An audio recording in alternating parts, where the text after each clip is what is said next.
Осындай керемет кентінен кем түспейтін вафлиді өзіміз үй жағдайында жасайтын боламыз. Сіздер де міндетті түрде жасап көріңіздер.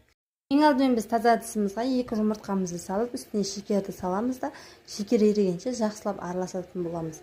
Жақсылап араластырып болғаннан кейін бөлме температурасында тұрған сары майды саламыз. Сары майды ерітіп салсаңыздар да болады. Сосын жақсылап араластырып қаймақ саламыз. Қаймақтың кез келген пайыздылығы бола береді. Жақсылап барлығын араластырып болғаннан кейін үстіне ұнымызды саламыз. Бәсірекетелді салып жақсылап араластыратын боламыз.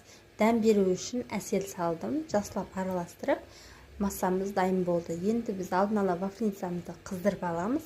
Сосын дайын болған массамызды орналастырып, кемінде 5-6 минутта пісіріп аламыз.